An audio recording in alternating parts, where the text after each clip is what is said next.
ప్రియమైన యాదవులారా, మీ అందరినీ ఒక తాటి మీదకు తెచ్చేందుకు, మీ అన్ని సమస్యలకు పరిష్కారం చూపేందుకు కేవై విజన్ యాప్ వస్తుంది. వెంటనే ప్లే స్టోర్ కి వెళ్ళి ఇన్స్టాల్ చేసుకోండి. తయారు చేసే బాధ్యత మేము తీసుకుంటాం. బరాబర్ ఇంత అవకాశం ఇస్తున్నాం అంతే, లేకుంటే మేము చేస్తాం ఆ పని. ఇప్పుడు గొంతు మంచి లేదు, నేను మాట్లాడొద్దని అనుకుంటున్నా కానీ మరి అయినా కానీ పాశవార్తలు ఒక 2 నిమిషాలు మాట్లాడవలసిందిగా కోరుతున్నా.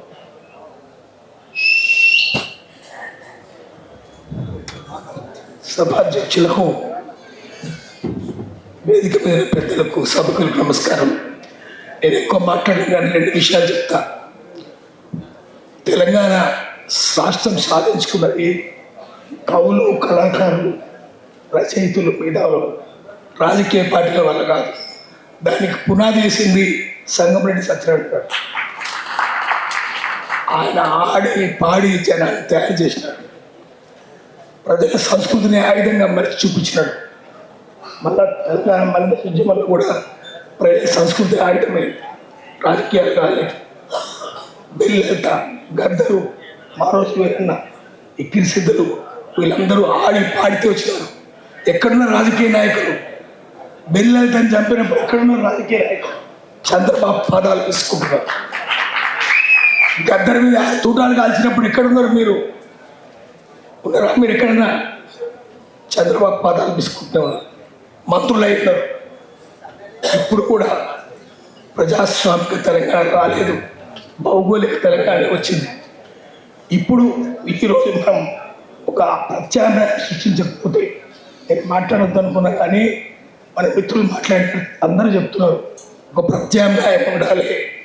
దీనికి మేధావులను నమ్ముకోకండి. మీరు ఇంటెలిజెన్సియా which is brain of the nation has become faeces of the nation. జాతి మేధస్సు జాతి పెంటైంది.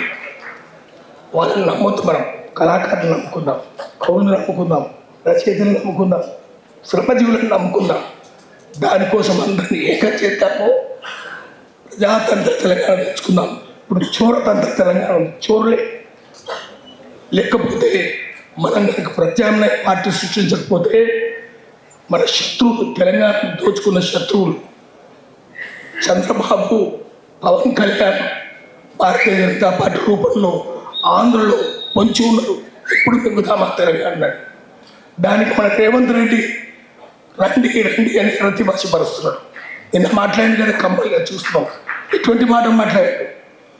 ఇది అంతా వింటే ముచ్చర్ల సత్యనారాయణ గారి ఆత్మ ఘోషిస్తుంది.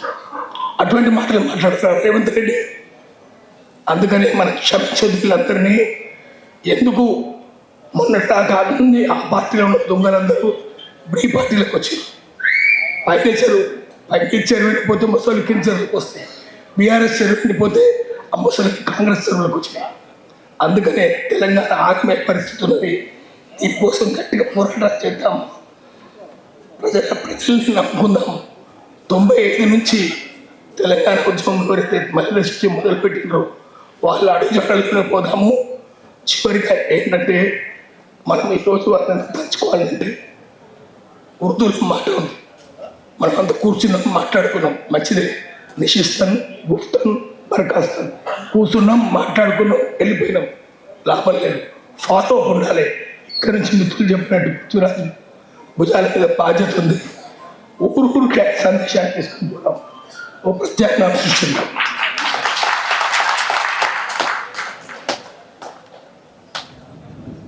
తప్పకుండా బాధ్యత తీసుకు. హలో యాదవులారా, ఎందుకు ఇన్ని వేర్వేరు యాప్స్ వాడుతున్నారు? న్యూస్, జాబ్స్, గ్రోసరీ, ఒక్కొక్కటి వేరు. నిజంగా అన్ని పనులకి వేరే యాప్స్ ఉండటం చాలా ఇబ్బంది కాదా? అవును, అందుకే నేను కొత్త యాప్ గురించి నీకు చెప్పాలనుకుంటున్నాను. అవునా? అందుకే కేవై విజన్ యాప్ వేసా. News, jobs, community updates, YouTube videos, grocery, e-commerce all in one. ఒకసారి ఇన్స్టాల్ చేసుకుంటే ఇక వేరే యాప్స్ అవసరం లేదు. చాలా ఈజీగా, సింపుల్ గా ఉపయోగించవచ్చు. మీరు కూడా ఇన్స్టాల్ చేయండి. మీ స్నేహితులు అండ్ కుటుంబ సభ్యులను రిఫర్ చేసుకోండి. మరి గిఫ్ట్ పొందండి.